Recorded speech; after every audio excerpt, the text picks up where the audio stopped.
जहां उत्तर प्रदेश के प्रयागराज में महाकुंभ का दिव्य और भव्य शुभारंभ हो गया है। आज से शुरू होकर 26 फरवरी तक चलने वाले महाकुंभ में इस बार 40 करोड़ से ज्यादा श्रद्धालु शामिल होने का अनुमान जताया गया है। पहले दिन से ही तीर्थराज प्रयाग में श्रद्धालुओं की भारी भीड़ जुटना शुरू हो गई है।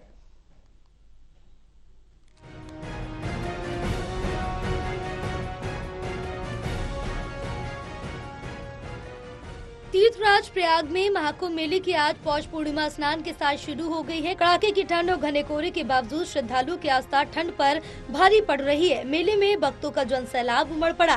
दरअसल 144 साल के बाद ऐसा संयोग बन रहा है कि महाकुंभ के इस पावन पर्व पर श्रद्धालु पूजा पाठ और संगम की त्रिवेणी में स्नान कर दान पुण्य अर्जित कर रहे हैं। कहा जाता है कि आज के दिन गंगा में स्नान के बाद दान पुण्य का खासा महत्व है। ऐसी मान्यता है कि पौष पूर्णिमा पितरों की पूर्णिमा है जो कल्याण पर्व कहलाता है। इसीलिए कल्याण की सभी मनोकामना मन में ले और भक्त संगम की पावन धरती पर खींचे चले आ रही हैं।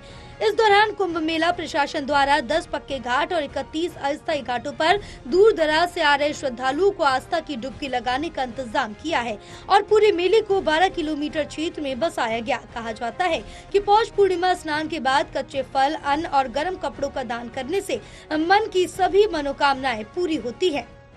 मैं यहाँ पे मॉर्निंग में आ गई थी, मैंने स्नान किया, सब कुछ किया, सारी व्यवस्था बहुत अच्छी से हुई। जैसा बोला गया था वैसे ये सारी सुविधा आप भी आइए, आपको भी अच्छा लगेगा। मैंने माँ गंगा से मांगा है कि मेरा आरआरबी रेलवे का एग्जाम है तो मैं उसमें बस क्लियर कर लूँ, पास हो जाऊँ बस। जी, आज का जो हम लोग ने स्नान किया है बहुत ही बढ़िया था। यहाँ की व्यवस्था बहुत अच्छी रही है। उसके बाद जैसा कि मीडिया कर्मी दावा कर रहे थे और जो हमारे सहकर्मी है मीडिया जी, इन्होंने बहुत अच्छी व्यवस्था जो बताई है बिल्कुल सच है। उसका जिस हिसाब से हम लोग देख रहे हैं कि बस हो गई और जो टेम्पो व्यवस्था बहुत बढ़िया रही है। और आप लोग से आग्रह, आप लोग आइए और दिव्य महाकुंभ का स्नान कीजिए। मेरी मान्यता ये है कि भाई हमने माना कि सब लोग अच्छे से रहें और यहाँ पे सौहार्द बना रहे और सभी लोग की मनोकामना पूरी हो। हालांकि दिव्य भव्य और डिजिटल महाकुंभ मेले के पहले स्नान पर पौष पूर्णिमा पर समूचे मेला क्षेत्र में सुरक्षा को लेकर चाक चौबंद इंतजाम किए गए। पुलिस अफसरों के मुताबिक स्नान घाटों से लेकर पूरे मेले क्षेत्र के चप्पे चप्पे पर नजर रखी जा रही है। एआई, सीसीटीवी कैमरों और ड्रोन के जरिए नजर रखी जा रही है। साथ ही महाकुंभ में बनाए गए सभी स्थानों की फोर्स को अलर्ट पर रखा गया। वहीं मेला पुलिस, पीएसी के साथ पैरामिलिट्री, एटीएस, एसटीएफ और खुफिया विभाग समेत सादी वर्दी में पुलिस फोर्स के लोग तैनात किए गए हैं। पूरा मेला क्षेत्र सीसीटीवी कैमरे से आच्छादित है।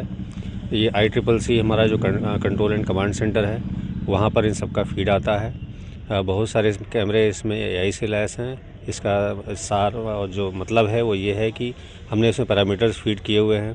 Crowd flow, crowd density, barricade jumping, crowd coinciding, fire and smoke alerts.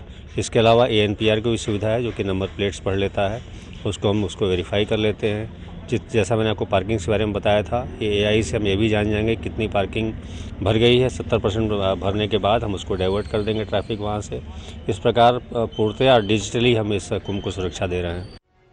फिलहाल आज महाकुंभ मेले के पहले स्नान पर पौष पूर्णिमा का स्नान करने के लिए श्रद्धालुओं के संगम आने का सिलसिला लगातार जारी है, जहां हर कोई इस पावन घड़ी में स्नान और दान पुण्य कर मोक्ष की प्राप्ति चाहता है। 14 जनवरी को मकर संक्रांति पर पहले अमृत स्थान पर सभी अखाड़े अपने नंबर और तय समय के अनुसार स्नान करेंगे।